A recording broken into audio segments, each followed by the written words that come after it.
Good morning, everybody. It's Jeff Goldberg for the Sales Pro Network. It is Friday, October 21st. Great selling season. And as some of you know, I'm a sales coach and trainer. I work with both individuals and organizations internationally to help them increase their sales. And I founded the Sales Pro Network as a place where salespeople can come and learn, network with each other, ask questions, get great advice from fantastic experts. And every Friday at 10 a.m. Eastern, we either do a training live or we have a live interview with somebody who can add value to the profession of sales. And once again, today is no exception. It's my pleasure to introduce you to Harry Spaight. Harry, just give me a second to say that if you're watching us live, please say hello in the comments. If you're watching us live on Facebook and you have not connected your account to StreamYard, it won't tell me who you are, so be sure to put your name there.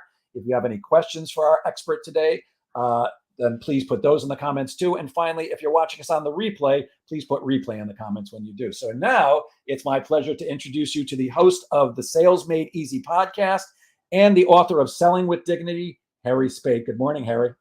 Good morning, Jeff. Great to be here. Happy Friday, sir. Happy Friday to you. So Harry, can we start with you maybe giving us a 2 or 3 minute version of your background? What brought you up to this point? Yes. So starting at birth or a little later after that? Just a drop. I always say I popped out of the womb selling to nurses and doctors, but yeah, what got you to the point where you are now? All right. Well, sorry about that. You got me laughing. And yes, I agree exactly with what you just said, or wholeheartedly. So I have a fairly unique background. I came out of the mission field. So prior to me getting into sales, I was in another type of sales, if you will, where I was selling a better way of living, a sense of purpose. And it really came through something that's been around for thousands of years. So leaving the mission field from the Dominican Republic, within a few months, I was sitting inside of a sales bullpen. And if you want to talk about a fish out of water, a missionary in a sales bullpen is probably a little bit more extreme. So I struggled mightily in sales. And then finally, I realized that I couldn't be someone else. I could not be the hard closer, the sharp, type A. It's all about me, sales guy. And I said, you know what? I'm pretty good at serving people. I'll just see if I can serve people and make a success out of this. And I stumbled into using those old principles that have been around for thousands of years, bringing them into the corporate space, and built a very nice career out of that. And after 20 plus years, I said, you know what? There's probably a few other people like me that are not the strong salesy type that just want to succeed in their business. And so my mission is to help them.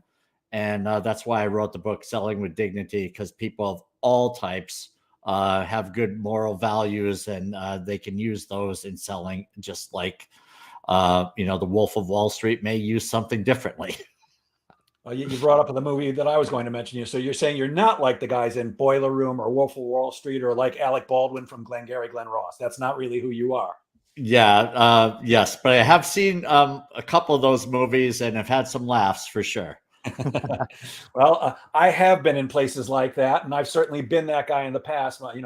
I started my sales career selling Encyclopedia Britannica door to door, and that was a pretty hard sell. But like you, I don't sell that way anymore. My methodology and my personality have evolved over the years, and in doing my research about you, I think we're very closely aligned.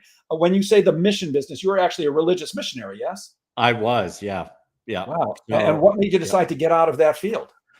Well, number one, my wife asked about how long we were going to be doing that because we're getting too old to have kids. So that was the calling for her. So we ended up having a few children along the way once I got into sales. And so what was really cool about this whole thing is that I was borderline poverty, right? If you saw my income while I was doing mission work, I had a janitorial business.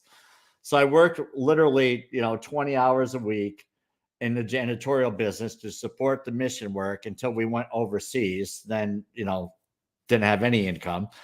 So we lived in, I look at the houses that I've lived in the past. I was like, oh my God, if my kids ever saw that, right, it would have been a completely different experience for them. So that getting into sales definitely changed my income dramatically, to say the least.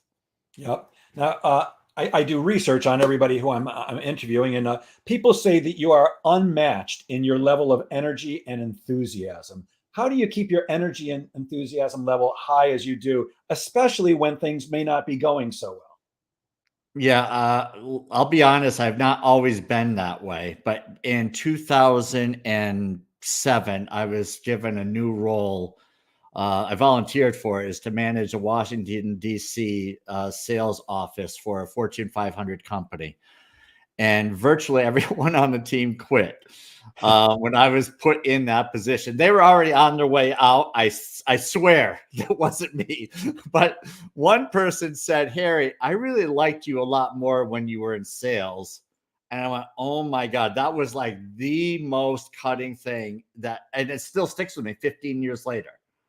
So I learned then is like, I need to go back to happy go lucky, positive Harry and get rid of this barking dog managerial style that somehow I picked up from someone else, apparently.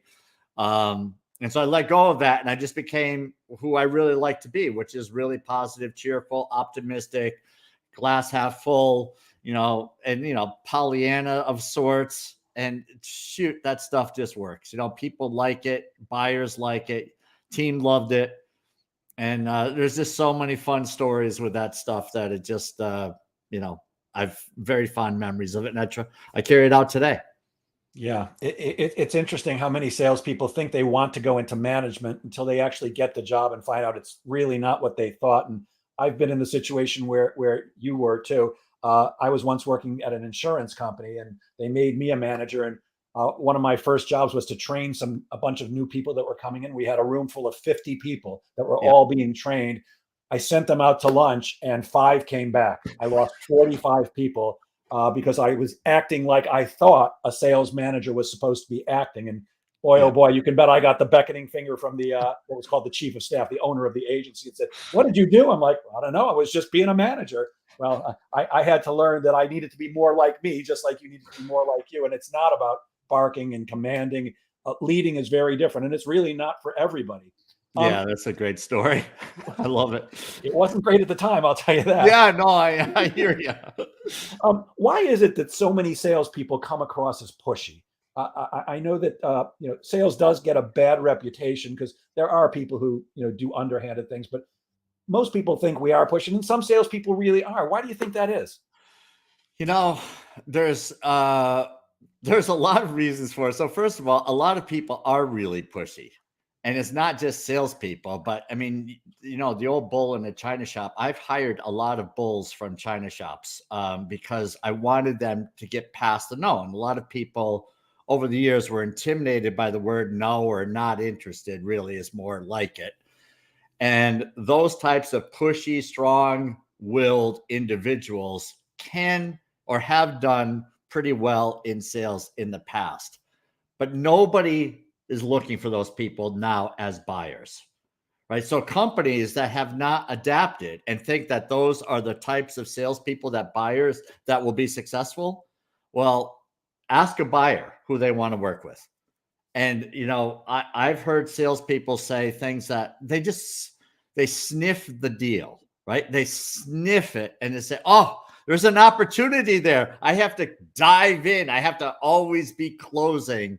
And this nonsense. And buyers look at that and say, and the buyers are testing salespeople to see how they respond. And they throw out a little bit of bait. And the bait could be, I really don't need what you're selling, but I'm going to throw a little bait and see how you respond. And I can't tell you how many times salespeople fall for that bait. They fall for it. They think there's an opportunity. I'm sitting back and saying, no, the thing to say here is you don't need what we're offering right now. And when you can say that, they know it. They're waiting to see if you have enough intelligence and character to say that as well, and versus selling the wrong thing. So, I mean, that's probably a long-winded answer, but there's, That's perfect. Yeah. It's perfect. Thank you. And that whole thing about always be closing, I've always had a problem with that. Yeah. And that's the famous line from Glenn Ross, ABC, always be closing. Yeah. I can't walk into somebody's office or get on a Zoom call and say, "Hi, I'm Jeff Goldberg. I'm a sales coach. Want to buy?" Yeah. Well, there are a few things that have to happen before it's time to say, "Want to buy?" And eventually you do have to ask that question, but always be closing. That's ridiculous. It is. By the way, Yeah. somebody's saying, "Hello, Facebook user. Hello to you too." We don't know who you are unless you put your name in there. Salespeople are under huge pressure to perform. There's no doubt about it. You've got to do that. And sometimes that pressure results in people, let's just say it politely, cutting corners. Yeah. You, like the great Zig Ziglar, say serve first, which is also my philosophy, and the sales will follow. Can you expand on that a little bit? Yeah. I mean, so working for a publicly held Fortune 500 company, we salespeople all had quotas.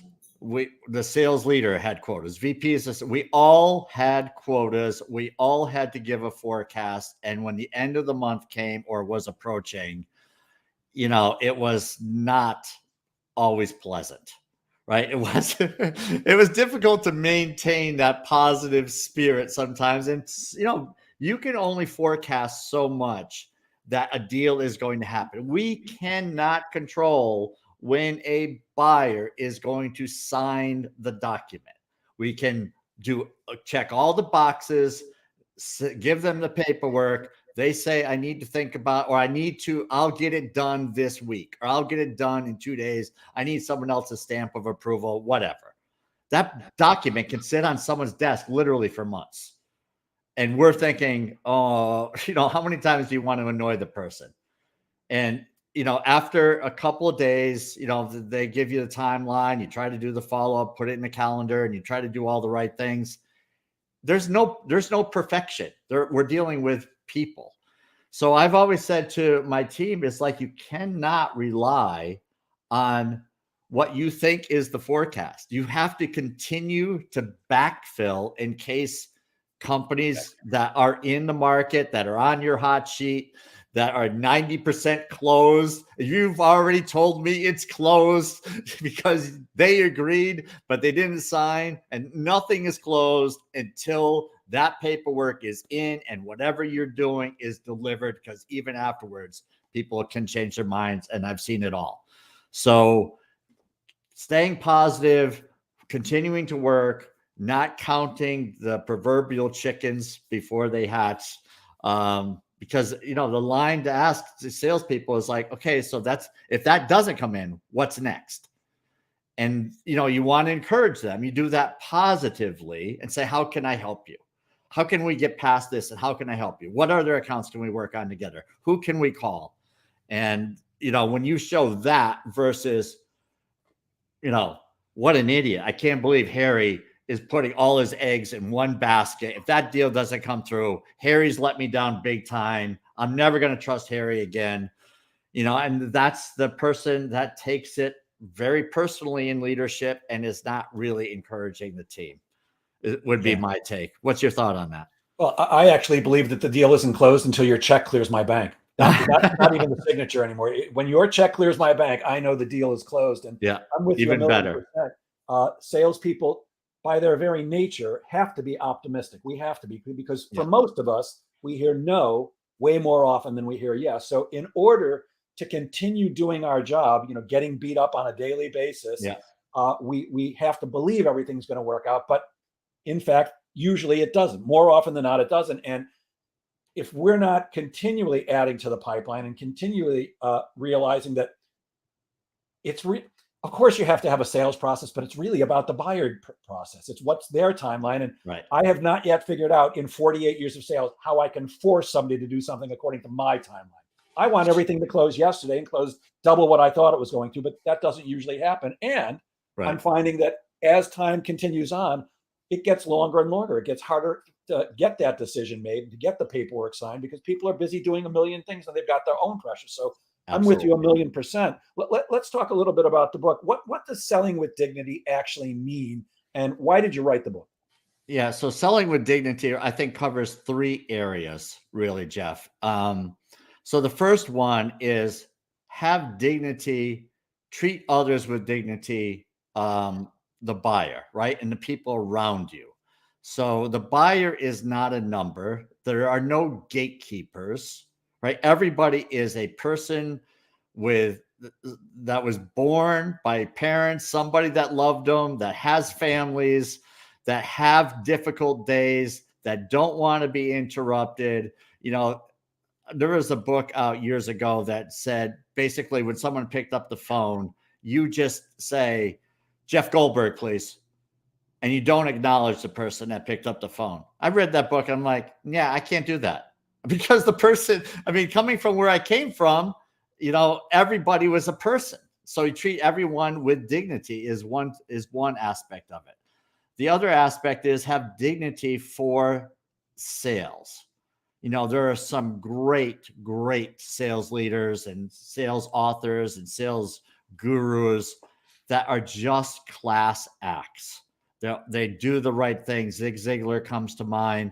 And there's a lot in modern days. Anthony Iannarino, Larry Levine.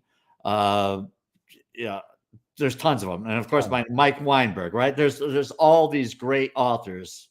Lee Salz.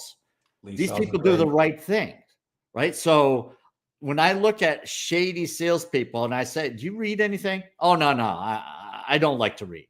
Right. And so, do you like to watch video? I mean, is there something that you should see what these other people do and work on your craft. So have dignity for the craft. And then finally, the third aspect is dignity for yourself, right? Don't lower your standards. Don't do things that you're going to regret. And I've done things that I regret. Okay. So I'm not perfect. I have been a little bit of a shyster, saw an opportunity a couple times, and then I felt dirty about it, right? And then I realized that's not how I want to be. So you quickly let go of that. So if you have these moments where you say, that's a little twinge in my conscience, let it go, do the right thing, respect yourself, you sleep easier at night. But sometimes we have to learn that, and then, but that's okay, as long as we're making progress going forward. Yeah, I'm going to add a couple of names to that list. Todd Capone is terrific. Steve Bookbinder is terrific. I mean, there's so many. Yeah.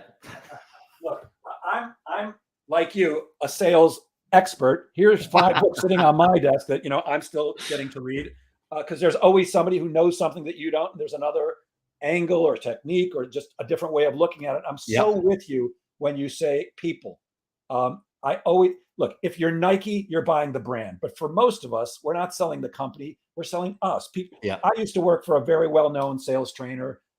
He ran a very large sales training organization. When I was going in selling his programs, they weren't buying him. They didn't know him. They knew of his name because he'd written a bunch of books. But they were buying Jeff and his ability to deliver that gentleman's programs. I'm not going to mention his name. We don't get along that well anymore. But he was brilliant at what he did, and they were buying me. And you have to understand that the people that we're selling to are under pressures of their own, and they have wives and husbands and dogs and cats and kids and problems. And when we understand that, and it's actually not an overused word. It doesn't get used. It gets used a lot, but that word empathy comes to mind. Totally. You can't put yourself in the other person's shoes. It's definitely not about, hey, I need to hit my quota this month. Can you please sign that paperwork? Who cares? People care about themselves. And one of my I have a lot of philosophies in life. And one of them is anytime you want somebody to do something for you, like sign a contract or take a meeting, they've got to see why it's good for them. Yeah. And when we come from that servant mentality that you're talking about in your book, I think that's a much better way of doing it than look, I am kind of a type A. I actually have to dial myself back on a regular basis because I can come across as pushy or overly not enthusiastic, but that pushiness, I have to kind of dial that back so that people don't feel pressure, because that's the last thing I want to do. And in my opinion, one of the best ways to avoid doing that is to make sure you've got plenty in the pipeline and you're not just depending on that one deal to come through. When you don't have enough in the pipeline, that's when people get desperate. And that's when they start making calls every day. Hey, Harry, it's Jeff Goldberg again. Have you forgotten about me? What about that proposal? Still here. Have you decided to do business with me and just forgot to let me know? No, they didn't forget to let you know. They've got other priorities. So true. And what are some of the traits? Go ahead. I'm sorry. So I love what you just said. So the challenge is, I think, so my goal is always to lead with the other person.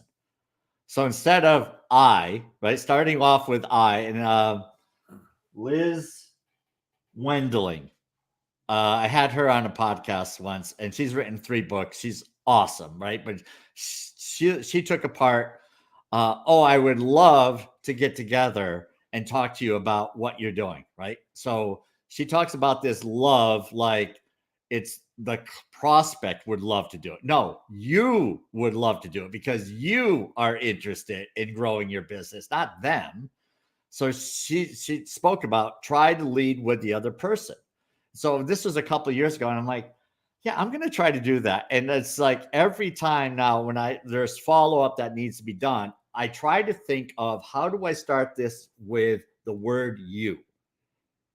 And I'm telling you, that is a challenge and a lot of times. And, I'm working on this program, and I want to invite people to this workshop I'm doing.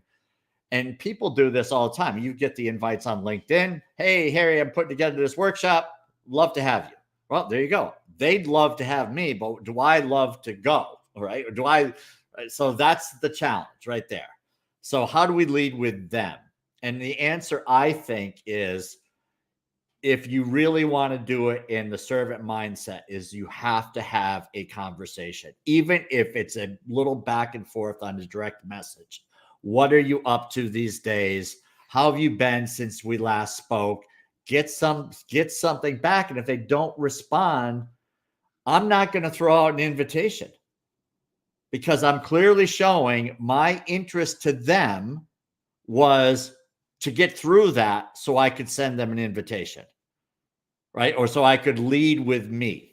So this is a challenge. We can't fake this stuff. Either you decide that you're going to be servant-minded and lead with the other person, you have to live it. And sometimes we're tempted not to do that, but really it's better. And we just keep building the funnel that way. And I'm convinced, having lived in abject poverty in a third world country, knowing that I'm not going to starve. Right. Yes. So I may not come as quickly as I want, but do the right things and good things will happen. What's your thought? Yeah, well, so a lot of companies are using what's called uncertainty marketing today. And I like it very much. So as opposed to, hey, I'd like to get together with you, or I think we should get together. Hey, do you think it might be a good idea for the two of us to get together and chat about what's going on for you? Yeah, I can tell you that in email marketing, it's certainly working much better and getting a much better response these days. Beautiful. How can people who feel like maybe they're not cut out for sales, or maybe that they're too nice for sales, how can those people, can they succeed? And if so, how? Yeah. Well, I think, so the analogy I use in selling with dignity is just going to the fine dining restaurant. You have incredible servers in fine dining, and some of them are really outgoing, but some are really introverted and shy. I mean, they're perfect on what is on the menu and what the specials are. They know their craft. They know their product. Their service is impeccable, but you can tell they're not really comfortable around those people. Then you've got others that will come over and they'll spend 10 minutes talking to you and asking about your family and whose birthday it is, and they'll get really chummy with you. Well, so you have different types of personalities that are in fine dining. Well, the quiet ones, I like the quiet ones too, right? I like the ones that are going to have conversation, but I like the quiet ones and their demeanor. So they have their quote unquote, their audience. And what they do is they serve, they ask what you'd like, right? They find out what your needs are. They serve impeccably, and they ask for the order, right? They ask for the order with the specials. Would you like something off the specials list? They ask for the dessert. They ask for the specialty cocktail or the wine list, right? They continue to ask for the order without, most people don't even think they're selling, right? Because if you talk to someone who's not in sales, you ever think of the server as a salesperson? What? Right? But they're selling, right? They're driving revenue for that restaurant. So The shy, quiet types, if they just have that mindset of serving and get comfortable with a couple of expressions. Would you like to see what it would look like to work with me? Right? I mean, it's just say that 100 times. And so that it becomes part of your muscle memory. Would you like to get together and see what it look like to work with me? And I'm butchering it, right? I need to say it more often, but get a comfortable expression so that you're not paralyzed when someone says, so what is it you do? And there's a need, and you have the conversation, you uncover the things. Don't end without asking, would you like to get together and see what this working together looks like next time, or a follow-up meeting, right? Get comfortable with that and repeat it and look in the mirror, say it 100 times, and eventually become natural for you. It's not easy, right? But I still do that stuff. Thoughts? Well, yeah. You may have seen I was smiling because you brought to mind a story, and I don't want to get sidetracked, but I have to share this with you. I love stories. So I'm sure, like you, I've done a lot of traveling in the business that we're in. You go fly all over the world to train companies, and I used to do a lot of business with a company up in Canada called Rogers Radio, and I was at their sales conference every January, and it was always held at the Eaton Marriott in Toronto. And I don't know if it's still there, but there used to be a fabulous restaurant in there called JR's. And one time I got there, I don't know, about 10 o'clock at night, and I was thrilled that JR's was still open. I hadn't eaten in hours. I think my plane might have been delayed. And I sat down, and the waiter was impeccable. I don't like it when the waiter comes or the server comes over and says, are you enjoying everything, as you're chewing a mouthful of something? That's awkward. Right. It's like this guy was inside my head, knowing exactly the moment I needed him. And here's the greatest part of the story. I ordered a Bloody Mary, and he said, have you ever tried a Bloody Caesar? And I said, no, what's that? He goes, oh, well, yeah, we use clam juice instead of tomato juice. And I said, that sounds horrific. Just please bring me a Bloody Mary. Well, he brought me a Bloody Mary, but in a shot glass, he also brought me a Bloody Caesar. And he said, I'd like you to try it. If you don't want to, you don't have to, but I think you might like it if you give it a try. Left it on the table and walked away. Well, I tried it, and it was actually, I know it sounds horrible, but it was actually delicious. And it really was. Every time I needed him, I need some ketchup, or I need a napkin, he was just there magically, so much so that at the end of the meal, I said, I've eaten in a lot of nice restaurants all over the world for business, and you are by far the greatest server I've ever had the pleasure of being taken care of by. Why? What is it? Why are you so good at this? And first of all, he was just very he goes, I'm not. I'm really not. I said, no, don't tell me that. You are. I'm telling you, you made a great meal that much better. And he goes, well, it's simply that I care. I care about every single person who comes into this restaurant, and I want them to have the greatest experience every single time. And I just thought that was brilliant. It's that servant mentality that you're talking about. He wasn't interested in, well, I'm sure he's interested in getting tipped because that's how they make money. But his come from deep inside his gut was, how can I take care of you and make this a fabulous experience? That's what we're talking about here, right, Harry? Yeah, I so love that story. So thank you for sharing it. It's just it gets even better. It gets even better. I was so impressed that the next morning before I gave my talk, I went to the front desk and I said, is the manager here for JR's? And the lady who was taking it says, no. I said, can I leave a note for her? She said, yes, she'll be in about an hour. So I left a note just saying how wonderful this guy was and how much he made my experience better.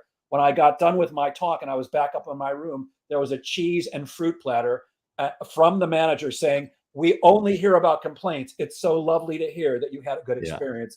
It was just fantastic. It's so awesome. Yeah. Yep. Too great. That stuff gives me the chills. I don't know why, but I mean, it's just those great stories that people really, they appreciate the craft. They love to serve people, right? And they're constantly, there's psychology in that. He knows, right? So he's observed and he's watched people, and he's probably interrupted somebody with food in their mouth and learned and said, I'm going to sit back and I'm going to wait, right? And then I'm going to know, right? But you learn these things along the way for people who are aware. Yeah. Right? We've all been to restaurants where people just throw the plate at you and, here's your check. either this guy's an amazing actor or he really truly did care. And to me, it's that truly caring about the prospect or the customer that makes the difference. I always say that prospects can smell need and greed like dogs smell fear. I call it commission breath. I need to close the sale. They don't care about that. What they care about is how you're going to take care of me. So that when we come from that, that's when we really are truly effective in sales, and it feels better to them and to us. Yeah, totally. I know how to be pushy. I sold a $2,000 set of books 40 years ago that their kids could go to the library and use for free. We were pushy. It was a one-call close. Did you ever put your foot in the door? I've never had to do that, but I can tell you this. I learned that there's a relationship between setting an appointment with the Encyclopedia Britannica salesperson and people dying, because I can't tell you how many times I got to the door and there was a note on it saying, "Death in the family, give me a call back," and then they would never answer the phone again. I've got plenty of encyclopedia stories, but I want to talk about you. Okay. A lot of people, including salespeople, of course, are worried about inflation and the economy. Personally, my business has never in my entire career been better, so knock on wood. But what advice do you have for salespeople who are concerned about the economy right now? Yeah. So years ago in 2008, when the market crashed, I was in Washington, D.C., had a sales team, and the world was bleak. I mean, it was a bleak time. And years prior, someone said something, I don't even know where it came from, but they said, you know what, paint your windows black and focus on your own business. And we just kept reiterating that. Paint the windows black, control what you can control. So if you think about it, and I just looked this up recently, I posted it, is that in 2008-9 era, the economy was horrible, but the GDP in the US was $15 trillion. Okay. So there's a lot of people buying stuff at 15 trillion. The following year, made it worse, it dropped by 237 million. Well, there's a million millions in a trillion. It's a big number. It's big. It's a big number.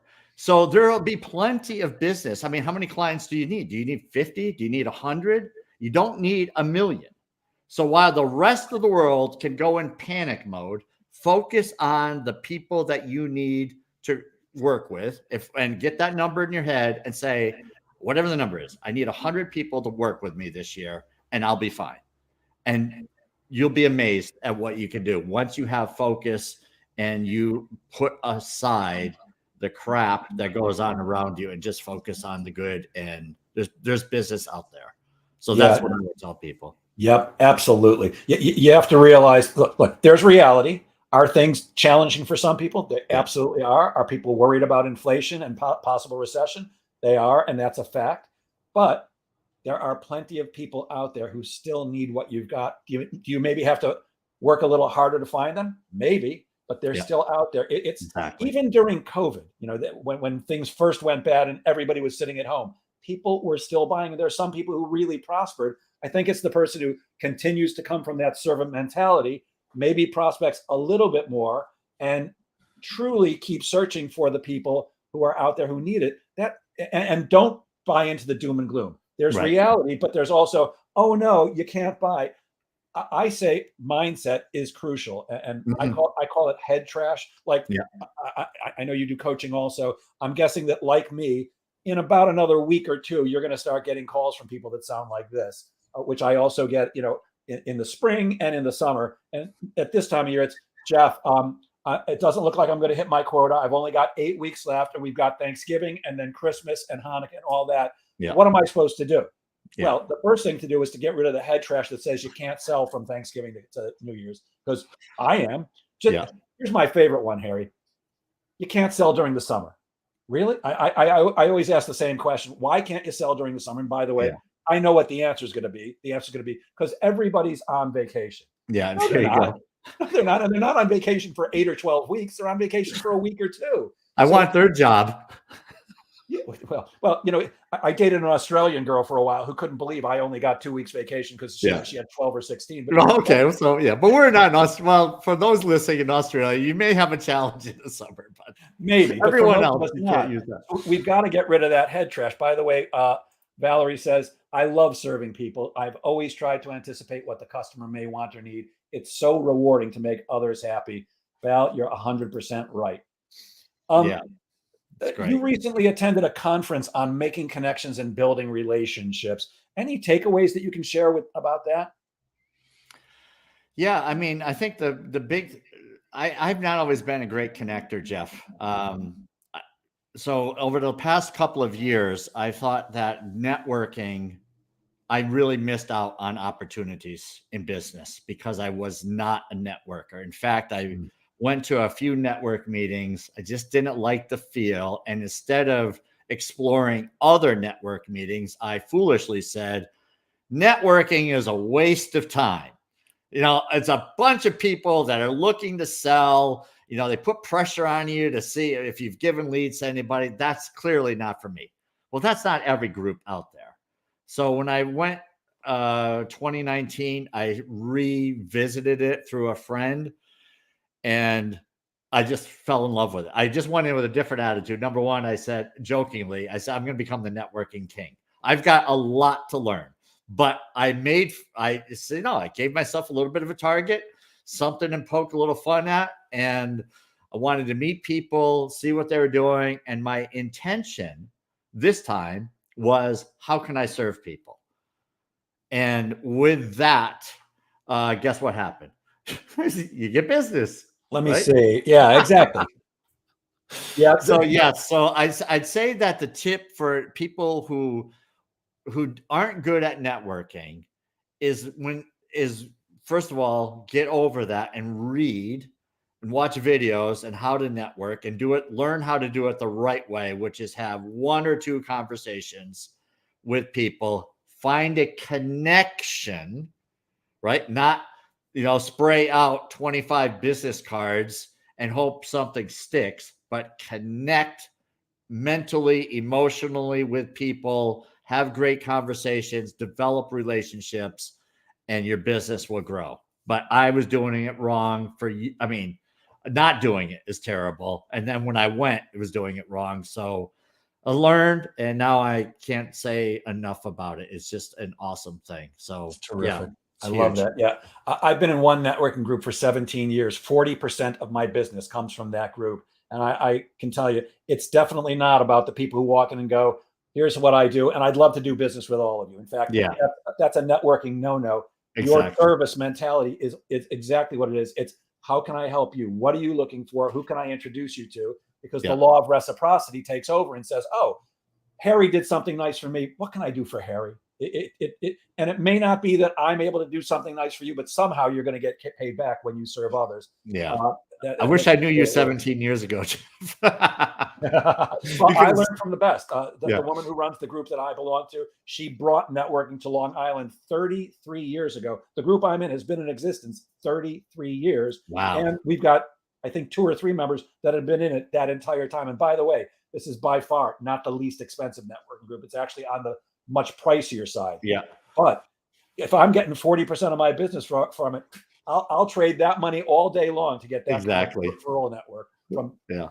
I think great. One of the things is, A, you've got to know how to network, be generous, know how to have a one-on-one, and you've got to be in the right group. You just weren't in the right group initially. And it's good for you for finding one that actually works. And being open to realizing maybe it's not them, maybe it's me. Well, now I can look at people that complain about it, and they complain about the group and say, I haven't gotten a lead. I've been there a year. I haven't gotten a lead yet. Well, how many leads have you given? Well, I've given so-and-so 2 leads and they haven't given me anything. So they're tracking, right? So they're expecting pay for their leads. They're not generous. They're doing it because they're expecting pay. So take the pay out of it. Take the expectation of a return out of it, and then see how you do. Yep. Val, who made that last comment, used to run networking groups, and she's brilliant at it. She comes from that service mentality. And look, to expect I give you a lead, you're going to give me a lead, it may not ever happen. But there are other ways besides giving leads, introducing two people to each other who might be able to help each other with nothing in it for you Yeah. or me. As sales experts, I'm constantly helping the people in my group to write emails, to move things forward, not for money. I'm not looking for their money. I'm just looking to do what you talk about so much, serve, because Yeah. call it karma, call it whatever you want. I believe that when you give good, you get good. And Yeah, it's always exactly. proven to be true for me. Right. Yes. There's something else you talk about, which again, I'm in perfect agreement with: storytelling. Yeah. Why is storytelling so important when selling? And what advice do you have to salespeople for being a better storyteller? So stories are everywhere, but you have to think a little bit is to tie them in. So, I don't know if you've ever read Facts and Figures. I mean, you think about all of the stuff you've learned over the years. That's facts and figures. It's like we just don't remember them, right? They're there. We hear them. We go, "Oh wow, that's amazing," and then we forget about it. Stories we remember. So I was doing some research on this, giving a speech one time.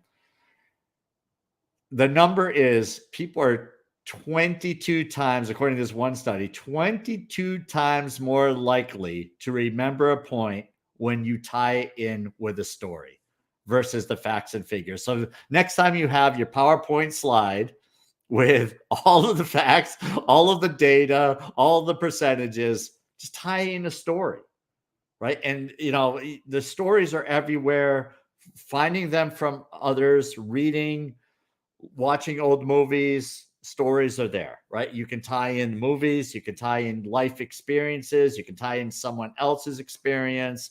You can I was at the grocery store the other day, things like that, they're everywhere.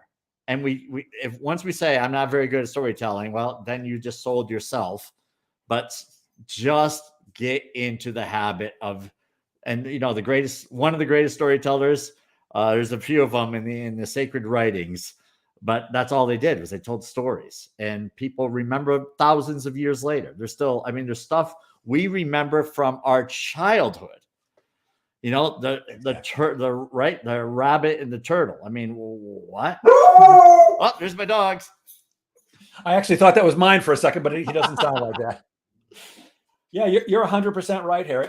Look, stories are why I have to check my driver's license in the morning to remember my own name, but I can remember every song from when I was growing up, the words to every song, because they tell stories. And I don't know if I mentioned this when we first spoke, but I do stand-up comedy. Guess what I do? I get up and I tell stories that eventually have a punchline. You mute it. There you go. Yeah. So yeah, to not be able. I say there's a particular type of story that you have to tell when you're selling, and I call that a verbal proof story, which is a story about somebody else like you, Mr. or Ms. Prospect, who by doing business with me lived happily ever after. It helps make them more comfortable to make a buying decision, which people are often hesitant to do because they know there's a consequence. Yeah. So first of all, I got to say that you and I think, are twins separated at birth, because I tried to do stand-up for a while.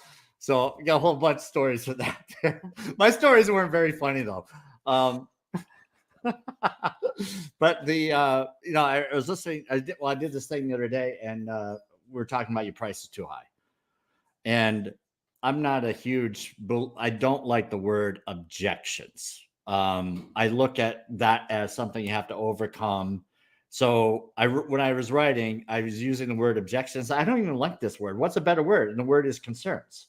And people have concerns, right? They're not, I object to what you're saying. No, your price is more than what I wanted to pay. What is that?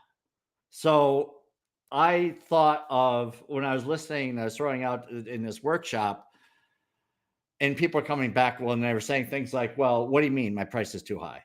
Or how much do you think it's worth?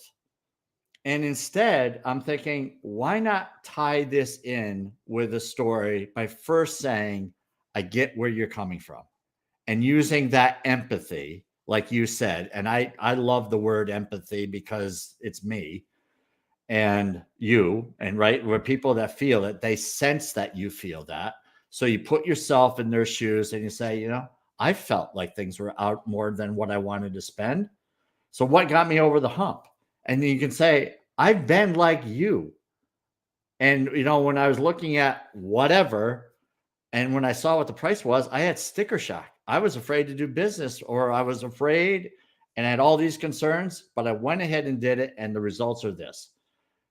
Or you tie it in with a person that bought your stuff, that had the same concerns, and tell the success story, right? But those stories are way better there than you challenging the person about your price. I don't think that's going to meld the personalities there, the challenge. What's your thought on that? Well, you're never going to win a fight with a prospect, that's for sure. They've got the money. They can meet with you or not. They can do business with you or not. So you're never going to win a fight. And I think, excuse me, I think it's crucial that salespeople understand the difference between your price is too high and I can't afford it. To me, your price is too high means I simply haven't done my job properly. I have not shown you enough value. Otherwise, you wouldn't think the price is too high. I can't afford it is a different situation. I've been in situations way more than once where somebody said, Jeff, I want to do business with you, but the money you're asking me for, I just don't have it. Your price is too high. That means I didn't show you enough value. Otherwise, you would have the money. But if you look, I've worked with companies that we didn't work with immediately because they didn't have that amount of money. And I personally don't discount. I don't drop a penny. When I give you my fee, it's either that or we're not doing business. And not to be cocky, but that's just the way I work. I charge what I believe I'm worth, not a penny more or less. And if you want somebody who's less expensive, I can introduce you to other competitors who charge less. But if you're looking for me, you're going to pay me what I'm asking for. And by the way, I don't think anybody who's looking to work with you or me or any other sales guru or expert or trainer is looking for the cheapest sales training they can find, the cheapest sales coach. To me, they're looking for the best they can possibly find at a price that they feel is reasonable and they can actually afford.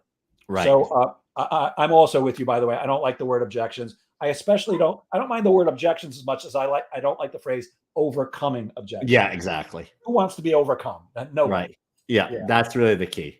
Yeah. So why are sales training and coaching so valuable? I think we agree on that one. Yeah. I mean, so people, for instance, I mean, this, but people will say, I've been in sales long enough. I know what I'm doing, and so forth. Well, then you can ask a couple of questions like, are people ghosting you? And this is a huge complaint. It's like, yeah, all the time. It's just the way buyers are. They're ghosting, right? And then I'll ask, do you have friends? Oh, yeah. Do your friends ghost you? No. Okay, so what's the difference? And when we are all about ourselves and we're just calling and asking for the order, the buyer knows that. So I'm not saying there won't be any ghosting in the perfect world of doing the right thing, but if you keep providing value, the buyer will resurface versus a year later, nothing's happened because all you've done is asked, where do we stand? And sent nasty emails and said, I did all of this for you, right? So ghosting is something that you could do something about. And there's other things, right? Writing a good email. What are buyers looking for? How do we show empathy? What are the listening skills that we have? And so there's tons of opportunity to get better. And I look at it as like, I have to get better every day in order to stay on top of. And when people say that they know it all, they've been doing it for 20 years. I love that one because someone, I don't know if it's Jim Rohn or somebody said, it's like they've done the same 20 years, the same first year they repeated 20 times. Right. So yeah, there's tons of opportunity to be better. And I think buyers are looking for that, just like your waiter experience, your server experience. You want the best. And then you've got people that are going to go throw the plate of food at the table, are not going to get quite the income that the server that you described will get. So that's my take on it. Yeah. Thoughts? So you brought up a subject that I did want to talk about, ghosting. I hear it all the time also. Yeah. And look, it's not like I've never been ghosted. I do everything I possibly can to avoid that. And I certainly have some techniques for it. But, what do you suggest? How can we avoid being ghosted? And if we are, is there anything that we can do to re-engage a prospect who seems to have disappeared? Yeah, I mean, I think the things to do is to continue to look for ways to provide value. Like if you, I had this person that clearly seemed to be ghosting me. It was a 6-month process from the time they had the agreement to the time that it was signed. So I'm speaking from experience, is that person just went dark on me. So I started thinking like, okay, so why did they do that? Is it change that they're not ready to make a change, right? Because change is frightening for people. Status quo is easy. So I started thinking about change, and it's like, okay, so how can I help this person? So I just periodically would send an email with an article, something that applied to their business. I just wanted to not be about me. And thank you, Liz Wendling, for showing me that. But it's just, I kept putting them first. And then finally, the person responded and said, I apologize. I've had a death in the family, COVID in the family, just one thing after another. I just didn't want to, do this, but I'm ready now. Well, I could have been, I could have gone into sales mode. It's like, hey, you promised, you said this, I'm still here. I told my boss, or I told the company, or we're going to do this. And, that when salespeople do that, it's just like, you're not putting the other person first. It's all about you. So keep doing the right thing, provide value for people, give them a connection. Say, hey, someone might need your services. I've been talking to so-and-so. I thought of you. Here's this person, and I'm going to introduce them in an email. Why not? Find something that you can do. Yeah, it comes back to what you said earlier, remembering that you're dealing with people who are humans. I talked to one of the things I provide is outsourced sales management. I was talking to one of the reps that I'm managing right now the other day. I said, how are things? She goes, I broke my leg yesterday. Now, who would know that? Wow. The people that we're trying to sell to have stuff that happens to them. It could be that they're just ghosting us because they don't want to talk to us and they don't want to say no. But quite often there is something that's going on and we're not number one on their list. My feeling is this. This to me is what I always tell audiences. This is the most important of all the things I can share with you. This one is the most important. I call it the best next action step philosophy, BNAS. Yeah. And it simply means you never leave a meeting or a phone call without setting up the next meeting. Or phone call. Yeah. As opposed to, okay, I'll give you a call next week and we'll do something else. We all know how hard it is to get somebody on the phone. I know that my prospects, as much as they might think they're interested in when I'm speaking with them, they're not sitting at their desk looking at their caller ID on their phone, waiting for Jeff Goldberg to call. So come on. Setting up that, I know it stinks, but it's just the way it is. I'd take your call, Jeff. And I would take yours too, Harry, except we're not prospects for each other. And we both know that people have other priorities, Right. When you're sitting in front of somebody, whether it's via Zoom or on a phone call or face-to-face, you are the most important thing. I mean, there's never anything more important than my children or my dog or my mom and my sister. But other than that, the prospect's the most important thing in my world. And right then and there, I may be the most important thing. But as soon as I walk out, they've got 77 other things that may be more important. And taking my call to say, hey, are you ready to sign is not high on their list. So it's let's get that next step every time. And let's do everything we can so that we show them, I am somebody who you should be talking to. I am going to provide value for you. And the sooner we get to this, the better we are. I know that you do the same things that I do. Nobody's looking for the results that you and I can help them get next year. They're looking for it yesterday. Right. So it's on us to make sure that they clearly understand that value. I say salespeople have got to raise their hand and take responsibility. It's not the prospect's fault. It's not their responsibility. It's ours to be excellent communicators and come from that servant mentality that you keep talking about. Yeah, I so like that. And getting that calendar out. I mean, geez, we used to do that with the paper calendars, right? Yes. So indeed. Now everybody has calendar. It's all here. If their phone is handy or they're looking at their computer. So there's always a calendar there. And to walk out of a meeting without having a follow-up time, I'm telling you, it's not where you want to be. Right. Crazy. Even if they don't have, look, I've spoken to people and I'm sure you have, I don't have my calendar in front of me. Yeah. I understand completely, Harry.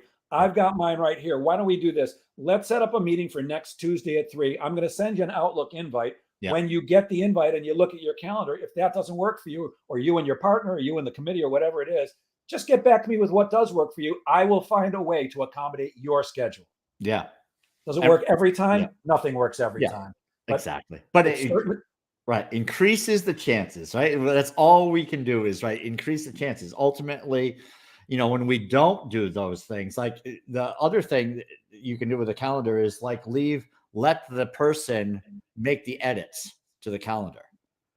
Right. So sometimes we just send it where they can only attend it. But if you check another box, they can slide that slot. And so you could say, if that doesn't work for you, slide it in, this window. Yeah. Just another thing, right? Yeah. And it's why using something like Calendly is so important. Yeah. They get to, you choose. Here's my Calendly link. You choose. I interview for companies, to hire salespeople. Here's my calendar. Pick a time that's best for you. When do you want to get together? Yeah. And that's again coming from that servant mentality. I see we're quickly running out of time, and I've got so many more questions for an expert like you. Let's do this one, and I think we'll probably finish on this. Okay. So many salespeople, in fact, I say the majority, they struggle. There's always some winners who are making just tons of money and everything's working, but so many salespeople struggle. And in almost every instance, I don't want to say every, but in almost every instance, whether it's a coaching prospect or a training prospect, what I find is the number one challenge is the salespeople are simply not speaking to enough decision makers. They're not setting enough appointments. What are some of the things that salespeople can do to build a solid funnel of prospects that will eventually turn into clients? Yeah, I think the number one thing to do is start with some kind of plan. So many I've spoken to, it's so random. There's no way you can succeed without some kind of strategy. So think of the number of sales that you need, right, to make the living you want or to hit your plan. Think, where are your best opportunities, what type of market it is, whether you're calling on, B2B or B2C, where do those people live, what kind of businesses they are. Start surrounding yourself around those businesses. We have huge opportunities on LinkedIn and social media where a lot of companies now have business development people that are branding for the company. You can get free advertising by commenting on their posts. Guess who else is looking at those posts? It's not just the business development person. The CEO wants to see where that business development is going. They see, wow, Jeff Goldberg, who is this guy? He keeps commenting on our posts.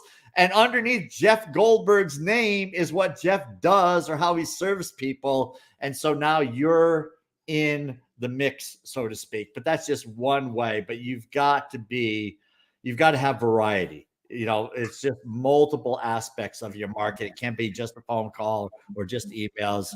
It's all of those with social media, networking, looking at nonprofits. Where are these people hiding? And get involved in a nonprofit. You'll make connections there. I mean, there's tons of things you can do. Sitting in the office complaining that the economy is tough is not one of them, right? So you just can't do that. Yep. I find that I don't meet many women to date if I sit in my house and watch TV. And complain. You got to get yourself out there. And by the way, you mentioned posts. I happen to love LinkedIn. I think it's the salesperson's best friend. I think so many use it wrong. You connect with somebody and they're immediately trying to sell you. But all the time, I told you I get 40% of my business from networking. I probably get another 25 from social media. Yeah. Most of it from LinkedIn, simply by again, it comes back to what you said, servant mentality. I'm constantly posting things that help my audience. You'll never see anything from me that says, use my services. I'm the greatest at this. I'm the greatest at that. You should be using me. It's all about, here's some stuff that's going to help you. And I find that when you do that consistently and effectively, people raise their hand. And that's what I'm looking for. I teach people to cold call, but I hate doing it myself. I want people who raise their hand and go, hey, Jeff, I think I have an interest in what you have to offer. Can we have a conversation? That way they're halfway sold before you even speak to them. Yeah, totally. And even cold calling, you can warm up those cold calls. There's so much information about people out there on the internet. I mean, the easiest thing to do is Google the person. Sometimes we don't find them on, I've talked to sales reps. Well, they're not on LinkedIn. I said, have you tried Google? And sure enough, Google will point you to some profile or something. And then you've got at least something to go on. Absolutely, positively. And there are great tools like Seamless AI, Zoom Info. Yeah. It's not cheap, but boy, oh boy, you've got people's phone numbers and email addresses. Right. It's astounding. You have to Exactly. invest. Harry, Yeah. I'm sharing my screen right now. Could you please tell people how can they reach you if they're interested in potentially speaking with you or working with you? Yeah. So appreciate this. This has been a blast having this conversation. We're definitely going to get you on the Sales Made Easy podcast. Oh, I love that. So sellingwithdignity.com. If you just want to have a one-on-one conversation, it's Harry Chat, baby. HarryChat.com. And we'll schedule a time and pick a time that works and just have a conversation. Fantastic. Any final words of advice for the salespeople in our group? Yes, listen to this guy, Jeff Goldberg, baby. He gets it. So I'm honored to be part of the conversation today. But yeah, you definitely have it down, and you're an honorary member of the Selling with Dignity group. So yeah, Well, you well, get thank it. you. I'm So honored to be a member of that group. And thank you so much for sharing generously your brilliance with us today. I will end as I always do. Gang, please remember that sales is a game of making things happen. So get out there and make sales happen. Have a great weekend, everyone. Have a great weekend, Harry. Thank you again very much. And great. Bye, everyone. Awesome.